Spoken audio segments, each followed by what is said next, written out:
मगर मुझे मेरे संविधान पे भरोसा है, मुझे इंसाफ ज़रूर मिलेगा, आज नहीं तो कल, नहीं तो मेरे मरने के बाद, मगर मैं इंसाफ लेके रहूँगा। यही बस मेरी मांग है कि मुझे न्याय मिले।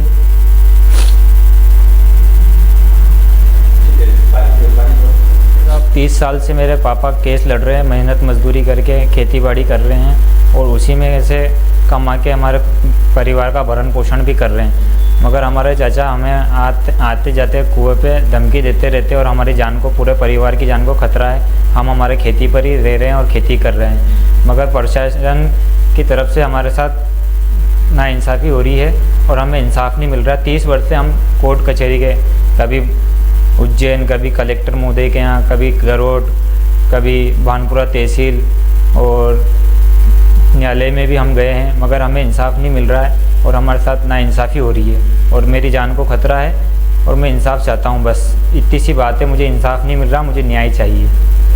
मुझे और मेरे पूरे परिवार को न्याय मिलना चाहिए। अगर हम गलत हैं तो हमें बताएं, मगर हम भूमि स्वामी है। ज़मीन का पट्टा मेरे बाबूजी को 81-82 में मिला, उसके बाद 87-88 में मेरे पापा भूमि स्वामी हुए और उसी की ज़मीन को किसी और के नाम डायरेक्ट भूमि स्वामी चढ़ा दी गई है।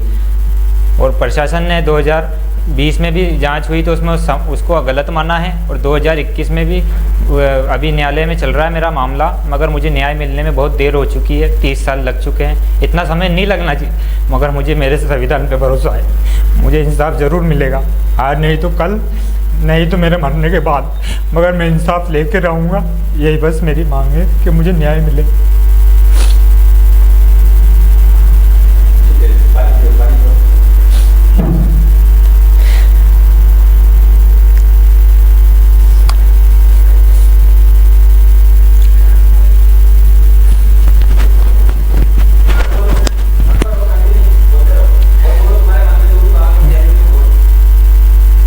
मैं बहुत परेशान हो गया हूँ न्यायालय के चक्कर के लगा के, मगर कुछ भ्रष्टाचारी ऐसे बैठे हुए हैं शासन के अंदर जो मुझे न्याय नहीं मिलने देते। तारीख पे तारीख, बस तारीख मिल रही है, न्याय नहीं मिल रहा है। मैं न्याय चाहता हूँ बस, खाली और कुछ भी नहीं चाहता। प्रशासन से मेरे हाथ जोड़ के निवेदन है, मुझे न्याय दिलाएं, बस यही कहना चाहता हूँ। बहुत परेशान हो गया हूँ, सब रिश्तेदारों के पास जा चुका हूँ और कोई भी मेरे समाज के अंदर जितने भी लोग हैं सबके पास जाके आ गया हूँ, मगर मुझे न्याय नहीं मिल रहा है और कोई सच्चाई का साथ देने वाला भी नहीं है। बस मुझे प्रशासन के ऊपर ही उम्मीद है कि प्रशासन ही मुझे इंसाफ दिलाएगा और उसके अलावा मुझे कोई इंसाफ नहीं दिला सकता। 30 साल हो गए मुझे इंसाफ नहीं मिल रहा है, मैं इंसाफ चाहता हूँ। बस इतनी सी मेरी मांग है कि मुझे इंसाफ दिलाया जाए बस।